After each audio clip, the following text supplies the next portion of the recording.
नमस्कार दोस्तों। उम्मीद करती हूँ आप सभी लोग अच्छे होंगे। आइए सुनते हैं हमारी आज की कहानी।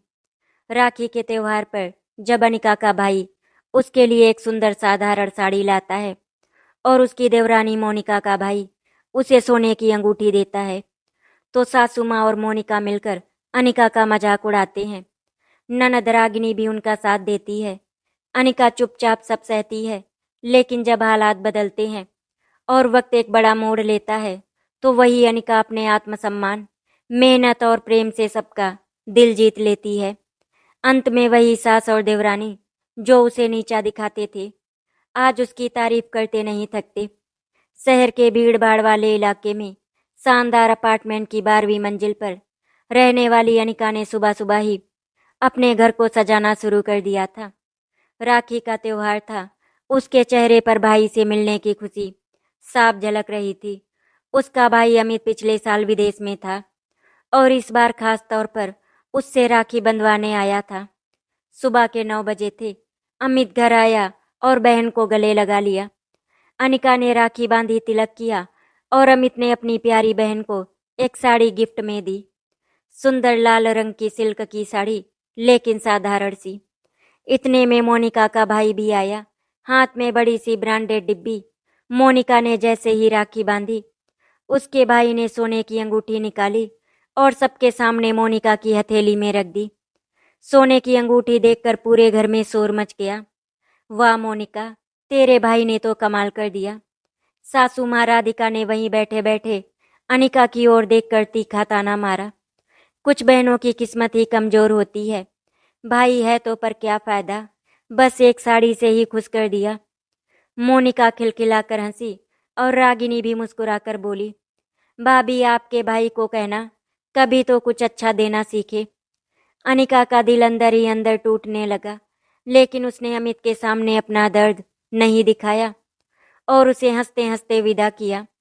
अमित जाते जाते उसके हाथ पकड़कर बोला, दीदी इस बार इतना ही बन पाया, अगले साल और अच्छा लाऊंगा।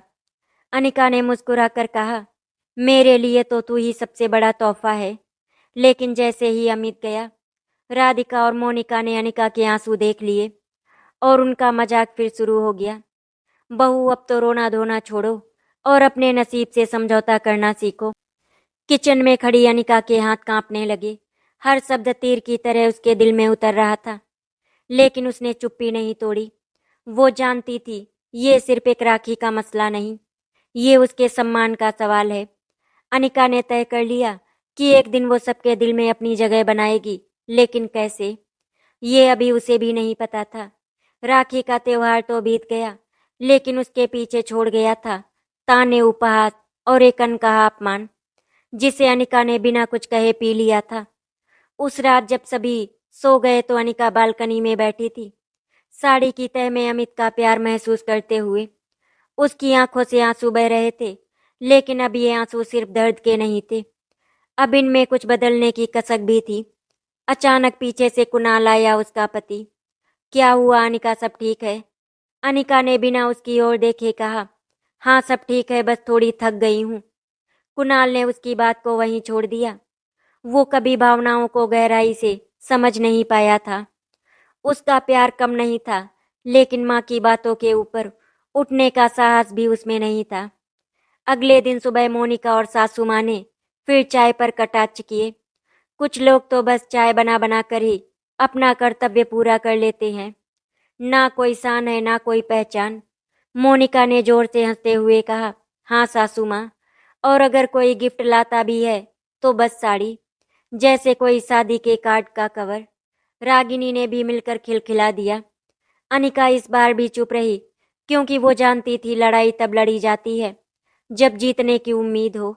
अभी वक्त नहीं आया था, लेकिन उस शाम जब वो अकेली कमरे में बैठी थी, उसने खुद को आईने में देखा।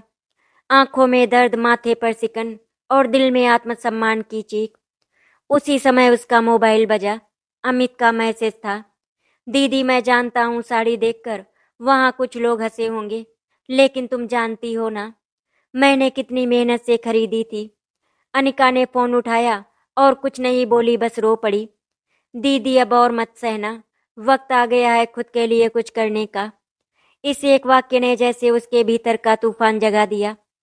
अनिका ने उस रात निर्णय लिया, मैं सिर्फ एक बहू नहीं हूँ, मैं एक इंसान भी हूँ और मैं अपने आत्मसम्मान के लिए कुछ बड़ा करूँगी। अब कुछ बदलना होगा। अगले दिन अनिका ने पहली बार अपनी पसंद से साड़ी पहनी, हल्का नीला रंग बिना अपनी सास की सलाह के। उसने बाल खुला छोड़े, आंखों में काजल डाला और खुद को आईने में देखकर मुस्कुराई। नाश्ते की टेबल पर जब राधिका ने देखा कि अनिका ने मोनिका की बनाई योजना के बिना साड़ी पहनी है, तो झुंझला कर बोली, बहू ये साड़ी किसने दी? खुद खरीदी? जी माँ जी, मैंने खुद अपने लिए खरीदी। इतने पैसे कहाँ से आए तुम्हारे पास? मैंने अपनी ज्वेलरी गिरवी रखी। मोनिका और रागिनी हंस पड़ी। बहन जी, एक साड़ी के लिए जेवर गिरवी रख दिए? वाह! अनिका ने मुस्कुराकर जवाब दिया, अब चीजें बदलेंगी, बहुत कुछ बदलना बाकी है। उस रात अनिका ने पुराने कॉलेज के प्रोफेसर को ईमेल भेजा। उसका सपना था कि वो डिजाइनिंग का कोर्स करे, लेकिन शादी के बाद सब रुक गया था। अगले दिन जवाब आया, हमारे पास ऑनलाइन डिजाइनिंग कोर्स के लिए सीट खाली है, आप आवेदन कर सकती हैं। दिल की धड़कनें तेज हो गई। यही शुरुआत थी। अगली सुबह जब सब अपने अपने कामों में व्यस्त थे, अनिका अपने कमरे में बैठकर ऑनलाइन कोर्स के लिए फॉर्म भर रही थी। उसने बिना किसी को बताए अपनी फोटो स्कैन की, डॉक्यूमेंट अपलोड किए और फीस के लिए पुराने बचाए कुछ पैसे निकाले। कॉफी मग के पास रखी उसकी शादी की तस्वीरें अब भी झांक रही थी।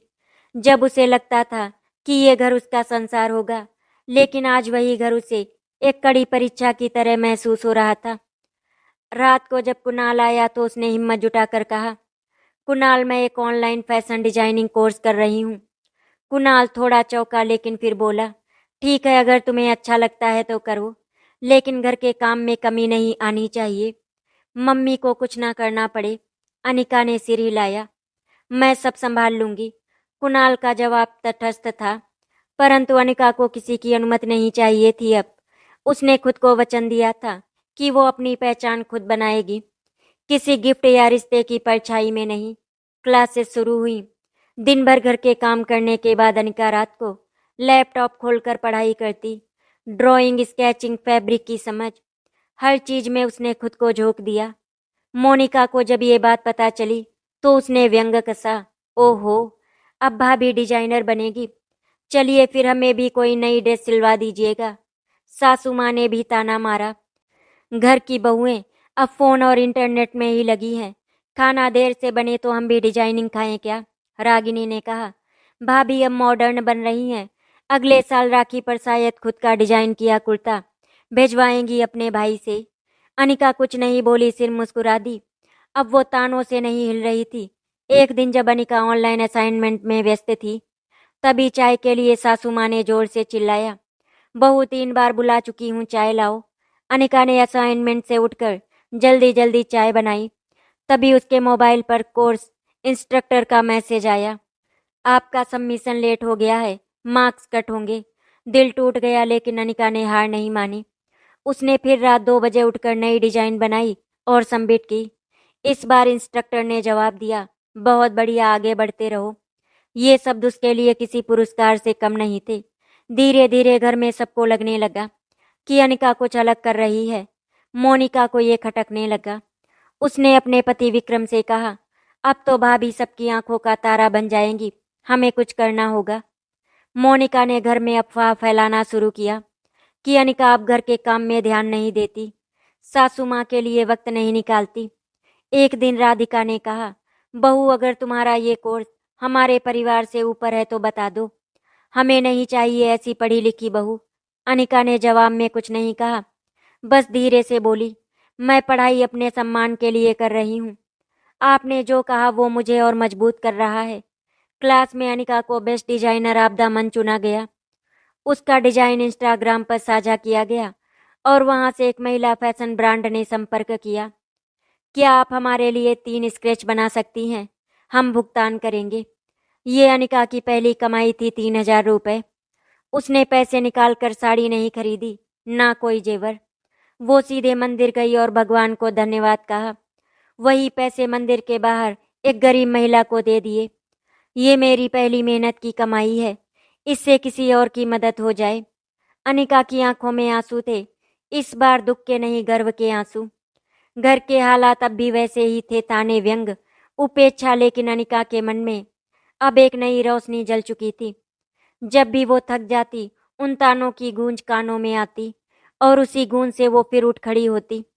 एक सुबह अनिका ने अपने मोबाइल पर देखा कि उसके डिजाइन को उस महिला फैशन ब्रांड ने अपने मुख्य पेज पर लगा दिया था। उसके नीचे 500 से ज्यादा लाइक और ढेरों कमेंट्स थे। वाओ, ब्यूटीफुल डिजाइन, अनिका से और भी चाहिए। वो कुछ देर अपनी स्क्रीन को देखती रही, फिर आंखें मूंद ली। शायद उसे अब खुद पर विश्वास होने लगा था। दोपहर के समय जब सब लंच कर रहे थे, मोनिका ने एक बार फिर अपनी चाल चली। सासू माँ भाभी के डिजाइन सोशल मीडिया पर हैं, पता नहीं कल को कोई गलत मतलब ना निकाल ले। राधिका ने भी सुर मिलाया, बहू ये इंटरनेट की दुनिया अच्छी नहीं होती, हमें परिवार की इज्जत चाहिए, कोई ऑनलाइन नाम नहीं।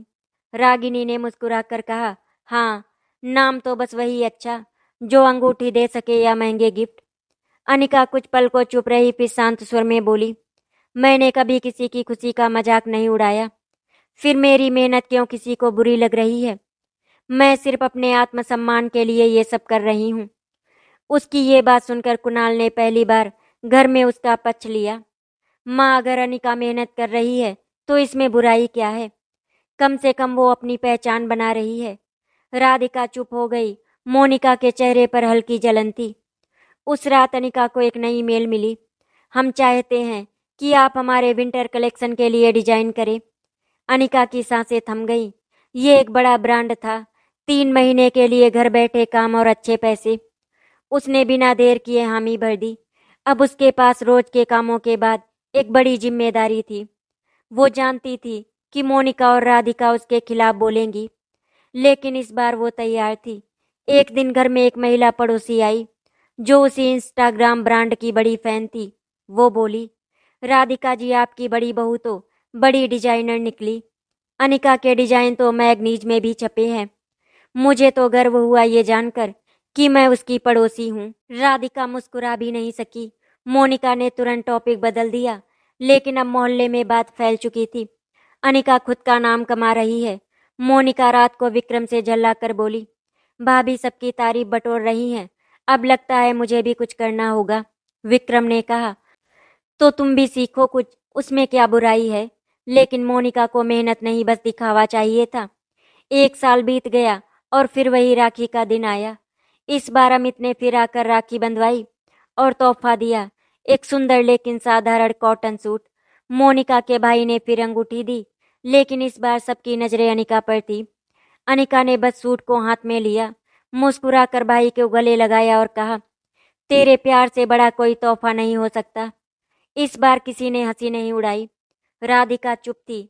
रागिनी भी कुछ नहीं बोली, लेकिन मोनिका फिर से ताना मारने से नहीं रुकी। क्या भाभी, इस बार भी बस सूट ही मिला? अनिका ने उसकी आंखों में देखा और कहा, मेरे भाई ने मुझे वो दिया जो तुम अपने गहनों से भी नहीं खरीद सकती, और वो है आत्मसम्मान। राधिका के चेहरे पर पहली बार अफसोस का भाव दिखा। उस रात अमित ने जाते जाते कहा, दीदी, आज तुमको देखकर लगा कि दुनिया चाहे जो कहे, जो इंसान खुद को समझता है वही सबसे मजबूत होता है। अनिका मुस्कुरा दी। अब वो सिर्फ एक बहू नहीं, एक प्रेरणा बन चुकी थी। राखी के बाद घर का माहौल थोड़ा बदल गया था। मोनिका अब भी भीतर भीतर जल रही थी, पर खुलकर कुछ कह नहीं पा रही थी। राधिका, जो अब तक हर बात पर अनिका को ताना मारती थी, अब थोड़ी चुप सी हो गई थी। रागिनी भी अनिका से आंखें चुराने लगी थी। ये सब बातें अनिका को साफ महसूस हो रही थी, लेकिन अब उसे फर्क नहीं पड़ता था। वो अब दूसरों की स्वीकृति पर नहीं, खुद की मेहनत पर विश्वास करने लगी थी। एक दिन अनिका को एक कॉल आया। वो दिल्ली का एक प्रसिद्ध बूटीक ब्रांड था। उन्होंने कहा, मैम, हमने आपकी विंटर कलेक्शन के डिजाइन देखे हैं। हम चाहते हैं कि आप हमारी नई बूटीक ब्रांच की हेड डिजाइनर बने। शुरुआती 6 महीने वर्क फ्रॉम होम रहेगा, फिर हमारी दिल्ली टीम से जुड़ना होगा। अनिका के हाथ कांपने लगे। उसे यकीन ही नहीं हो रहा था कि वो, जिसे कभी एक साड़ी तक खरीदने के लिए दूसरों की मर्जी की जरूरत होती थी, आज उसे एक टीम लीड बनने का ऑफर मिल रहा है। उसने विनम्रता से कहा, मैं जिम्मेदारी लेने के लिए तैयार हूँ, लेकिन मुझे अपने परिवार से बात करनी होगी। रात को अनिका ने खाने के बाद धीरे से कुणाल से बात की। मुझे एक बुटीक से लीड डिजाइनर बनने का ऑफर आया है। कुछ समय बाद मुझे दिल्ली जाना पड़ेगा। कुणाल एक पल को चुप हो गया, फिर बोला, तुम्हें जो अच्छा लगे करो, लेकिन मम्मी को समझाना मुश्किल होगा। अनिका ने सिर हिलाया। मैं कोशिश करूंगी। अगली सुबह वो राधिका के पास गई और सब कुछ स्पष्टता से बताया, लेकिन राधिका ने पूरी बात सुने बिना ही जवाब दिया। हमारी बहुएं बाहर काम नहीं करती, ये घर ही तुम्हारा काम है। घर को छोड़कर बाहर की दुनिया में बहू का क्या काम? अनिका ने धीमे स्वर में कहा, घर की बहू अगर दुनिया में नाम कमाए तो क्या वो घर की इज्जत नहीं बनती? राधिका गुस्से में बोली, अब तू हमें सिखाएगी क्या? कल तक जो हमारे पैसों से रहती थी, आज उड़ने लगी है। मोनिका वहीं बैठी मुस्कुरा रही थी, जैसे किसी हारने वाले मैच में भी खुश हो रही हो। लेकिन इस बार अनिका चुप नहीं रही। मैंने 1 साल से बिना किसी मदद के सब कुछ अकेले किया। आपने मुझे हर दिन ताना दिया और मैंने चुपचाप सहा। अब जब मुझे अपने पैरों पर खड़ा होने का अवसर मिला है, तो आप क्या चाहती हैं कि मैं फिर से उसी अंधेरे में लौट जाऊं? राधिका कुछ कह नहीं सकी, सिर्फ गुस्से में उठकर चली गई। उसी रात रागिनी अनिका के कमरे में आई। भाभी मुझे माफ करना, मैं भी मोनिका और माँ के साथ हंसती थी, पर दिल से कभी आपको नीचा नहीं दिखाना चाहा। अनिका थोड़ी हैरान थी पर बोली, कोई बात नहीं रागिनी, वक्त ही सबसे अच्छा जवाब देता है। रागिनी ने अनिका के हाथ में एक लिफाफा पकड़ाया। ये मेरी तरफ से। मेरे कुछ दोस्त हैं जो एक बुटीक खोलना चाहते हैं और उन्होंने आपके बारे में पूछा है। मैं चाहती हूँ आप उनसे जुड़ो। अनिका की आंखों में आंसू आ गए। शायद रिश्तों में भी कभी कभी बदलाव संभव होता है। 1 हफ्ते बाद ही अनिका ने अपना पहला ब्रांडेड डिजाइन प्रोजेक्ट शुरू कर दिया। सोशल मीडिया, वेबसाइट और फैशन ब्लॉग्स पर उसका नाम ट्रेंड करने लगा। उधर मोनिका अपने ही बनाए दिखावे के संसार में अकेली पड़ती जा रही थी। अब जब लोग उसके गहनों और महंगे तोहफों की बजाय अनिका के काम की तारीफ करते, तो उसे बर्दाश्त नहीं होता। एक दिन उसने राधिका से कहा, माँ अब तो सब भाभी भाभी ही करते हैं, हम जैसे दिखते ही नहीं हैं किसी को।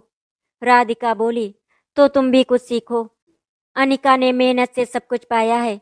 ये सुनकर मोनिका का चेहरा उतर गया। एक दिन अनिका की माँ शहर आई।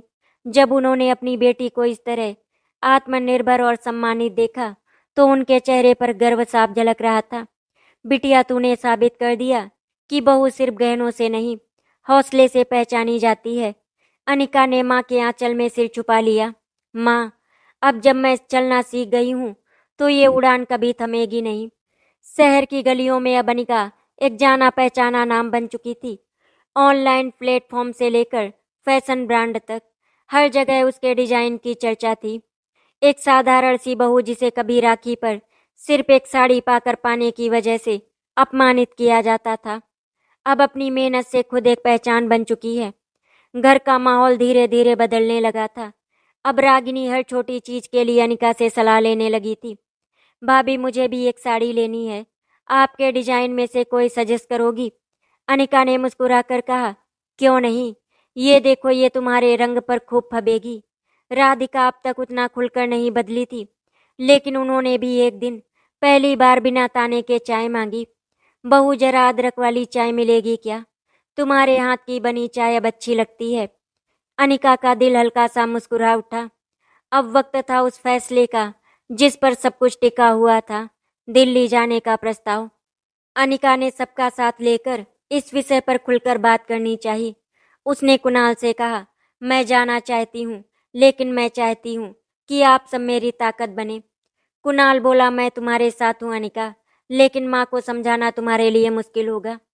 रात के खाने के बाद अनिका ने पूरे परिवार के सामने खड़े होकर कहा, मुझे एक ब्रांड ने दिल्ली बुलाया है, मेरी मेहनत का फल है।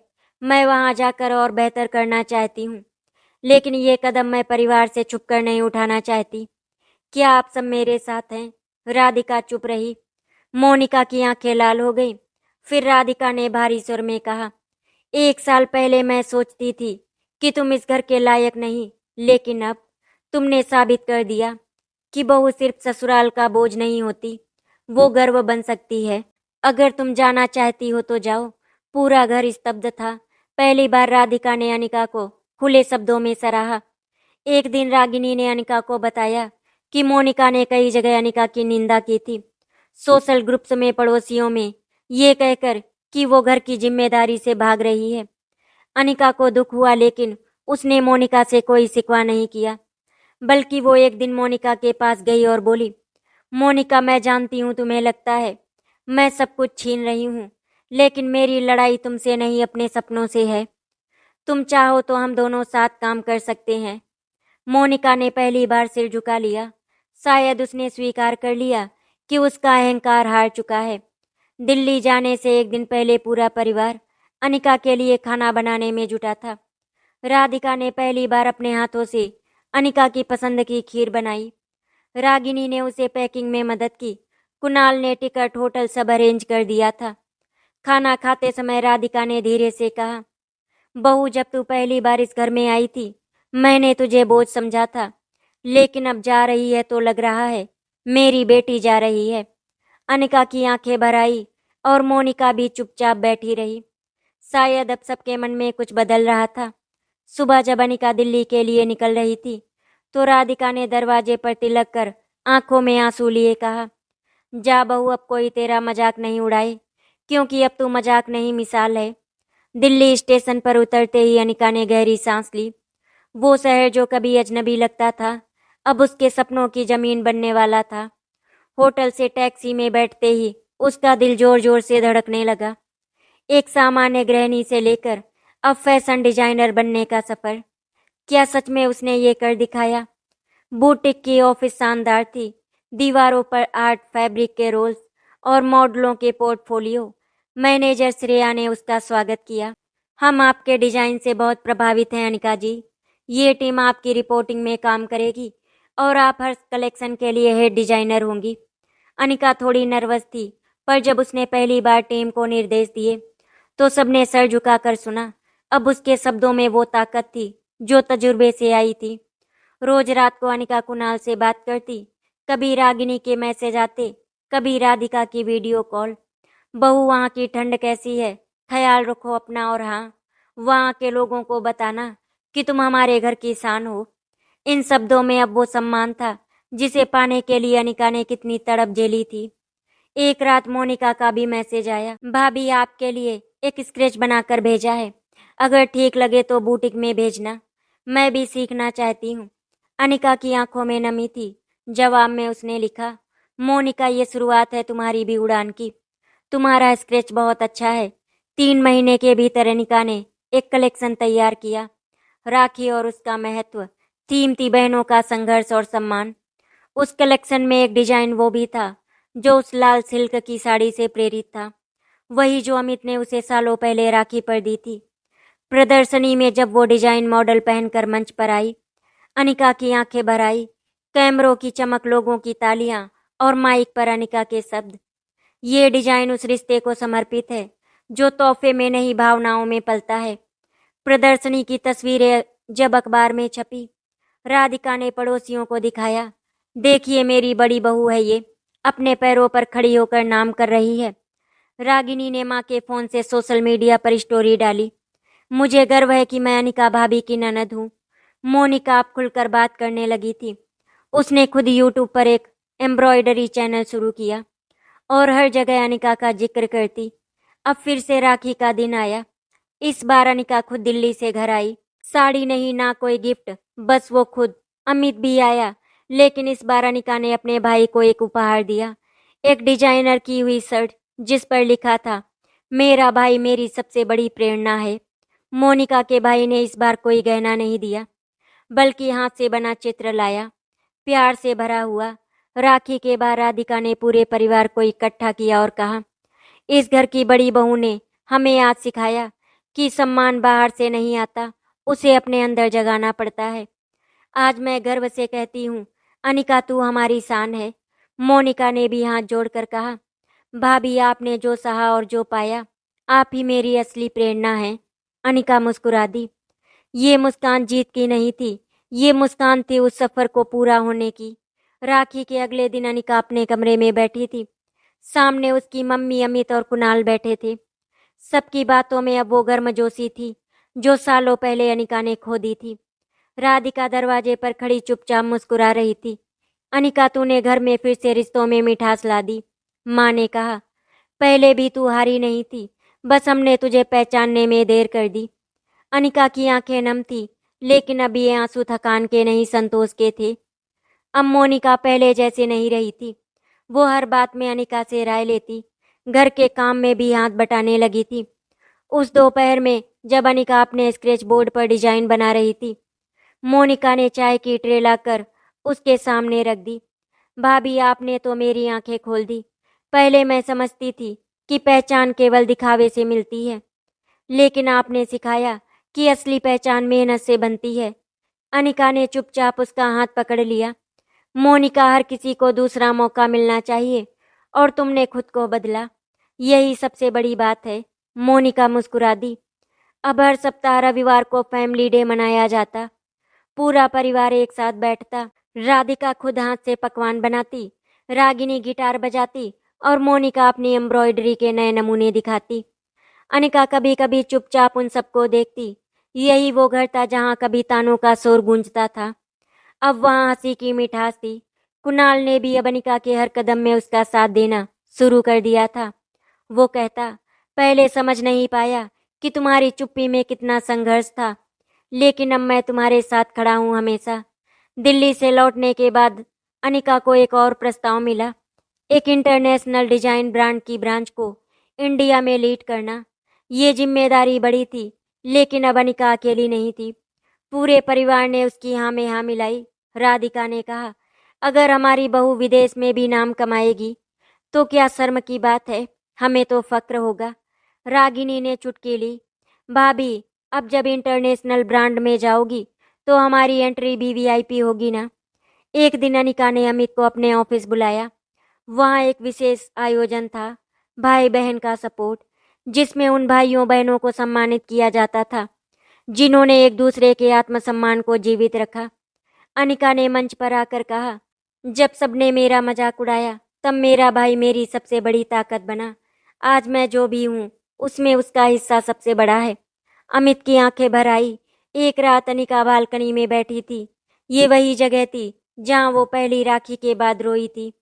आज भी वही चांद, वही हवा, लेकिन दिल में सुकून था।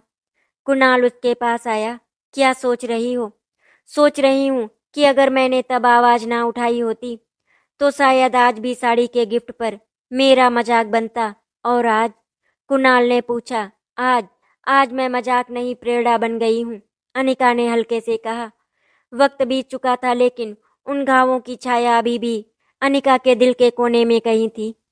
जिन तानों से उसका आत्मसम्मान टूटा था, अब सब बदल चुका था, पर वो लम्हे, वो सिसकियां कभी कभी नींद में भी लौट आती थी। एक दिन जब अनिका ने पुराने एल्बम निकाले, उसे वो तस्वीर मिली जिसमें पहली राखी के दिन वो साड़ी पहने खड़ी थी और मोनिका के चेहरे पर अंगूठी चमक रही थी। वो तस्वीर उसकी आंखों से नहीं, आत्मा से निकली। लेकिन अब वो तस्वीर उसे तोड़ती नहीं थी, मजबूत बनाती थी। मोनिका पूरी तरह बदल चुकी थी, पर एक बात उसके मन को कचोटती रहती, क्या मैं उस समय अनिका भाभी के साथ खड़ी हो सकती थी? क्या मैंने उन्हें वक्त पर समझा नहीं? एक दिन उसने हिम्मत करके अनिका से पूछा, भाभी, क्या आप मुझे माफ कर पाई? अनिका मुस्कुरा दी, माफी? मोनिका, जब कोई बदलने की हिम्मत करता है तो वो पहले ही अपने पुराने कर्मों से ऊपर उठ चुका होता है। तुमने खुद को बदला, वही काफी है। मोनिका की आंखों से आंसू बहने लगे। रक्षाबंधन के अगले महीने शहर के मेयर ने अनिका को एक सम्मान समारोह में आमंत्रित किया। नारी स्वाभिमान यात्रा के तहत उन स्त्रियों को सम्मानित किया जा रहा था जिन्होंने समाज में चुप्पी तोड़कर अपनी पहचान बनाई। वहां मंच पर खड़े होकर अनिका ने कहा, मुझे एक वक्त तोहफे से कम समझा गया। मेरा मजाक बना क्योंकि मेरे भाई ने गहने नहीं भेजे, लेकिन आज मेरी पहचान मेरे काम से है, मेरी मेहनत से है और उस भाई से है जिसने मुझे कभी टूटा हुआ नहीं समझा। तालियों की गड़गड़ाहट गूंज उठी। राधिका हर जगह अनिका का जिक्र करती। मोहल्ले की महिलाएं जब उनके घर आती तो वो भी गर्व से कहती, ये मेरी बड़ी बहू है, आज विदेश में अपनी डिजाइनिंग कंपनी चला रही है। लेकिन एक रात उन्होंने अनिका से अकेले में कहा, बेटी एक बात कहूँ, पहले जब तेरे भाई का तोहफा देखकर मन छोटा किया था, तब ये नहीं समझ पाई थी कि असली उपहार तेरी चुप्पी के पीछे सहनशीलता थी। आज तेरे जैसी बहू पर मुझे गर्व है। अनिका ने माँ के हाथ थाम लिए। माँ, आपने मुझे तोहफा नहीं समझा, आपने मुझे देखा ही नहीं था, लेकिन अब आपने मुझे स्वीकारा है, यही मेरी जीत है। रागिनी भी अब बड़ी हो चुकी थी। एक दिन वो अनिका के पास आई और बोली, भाभी, अब जब मेरी शादी होगी तो मैं चाहती हूँ कि आप मेरे साथ मंडप में बैठे। अनिका ने उसे गले से लगा लिया। रागिनी, तुम मेरी छोटी बहन जैसी हो और हमेशा रहोगी। पूरे परिवार ने अनिका के लिए एक छोटा सा विदाई समारोह रखा। घर को फूलों से सजाया गया था और मोनिका ने खुद अनिका के लिए एक स्केच फ्रेम किया था, जिसमें लिखा था, तुमने हमें सहना सिखाया, तुमने हमें बदलना सिखाया, तुमने हमें सम्मान का मतलब सिखाया। राधिका ने अनिका के सर पर हाथ रखा और कहा, तू बेटी बनकर आई थी, अम्मा बनकर जा रही है। तेरे जैसे लोग ही घर को घर बनाते हैं। अनिका का मन अक्सर घर की गलियों में भटकता था, लेकिन इस बार वो यादें बोझ नहीं थी, बल्कि उम्मीद थी। अब वो अकेली नहीं थी, उसके पीछे उसका पूरा परिवार खड़ा था, और सबसे बढ़कर उसकी अपनी पहचान थी। दिल्ली के बाद अनिका ने पेरिस में ग्लोबल डिजाइन समिट में भारत का प्रतिनिधित्व किया। जब मंच पर उसका नाम पुकारा गया, वहां बैठे विदेशी डेलीगेट्स ने उसकी डिजाइनों को सराहा। उसने मंच पर कहा, मैं उस देश से आती हूँ जहां राखी के दिन एक भाई की साड़ी का तिरस्कार किया गया, लेकिन वहीं की एक बेटी ने चुप्पी तोड़कर अपनी पहचान बनाई। मेरे भारत की यही शक्ति है। तालियों की गूंज में उसका नाम गूंज उठा। अनिका शर्मा, गरिमा की आवाज। इस बार रक्षाबंधन के लिए मोनिका ने कुछ अलग किया। उसने अपने भाई को राखी भेजी जरूर, लेकिन अपनी भाभी अनिका के लिए भी एक खास उपहार तैयार करवाया। एक सोने की चूड़ी जिसमें लिखा था, मेरी पहचान मेरी जेठानी। जब उसने ये चूड़ी अनिका को पहनाई, उसके चेहरे पर पछतावे का नहीं, सच्चे प्रेम का भाव था। अनिका ने उसे गले से लगाया। अब तुम मेरे लिए बस देवरानी नहीं हो, छोटी बहन हो मोनिका। राखी के दिन शाम को घर में सब इकट्ठा हुए थे। राधिका ने सबके सामने कहा, मैंने अपनी बड़ी बहू को साड़ी में आंसू बहाते देखा था। आज मैं उसे अंतर्राष्ट्रीय मंच पर सम्मान पाते हुए देख रही हूँ। पहले मैं उसकी चुप्पी को कमजोरी समझती थी, पर आज समझ आया वो चुप्पी ही उसकी ताकत थी। उन्होंने अनिका के सिर पर हाथ रखा और कहा, अब तो सिर्फ बहू नहीं, मेरे इस घर का स्वाभिमान है। रात को छत पर अनिका और कुणाल चुपचाप बैठे थे। चांद की रोशनी में उनकी बातें जल रही थी। कुणाल ने अनिका का हाथ पकड़ा। अगर मैं कहूँ कि उस समय मैं तुम्हारे साथ खड़ा नहीं हो पाया, तो क्या तुम मुझे माफ कर पाओगी?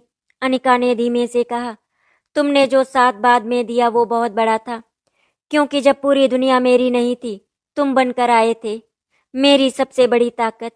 कुणाल ने उसकी मांग में फिर से सिंदूर भरा।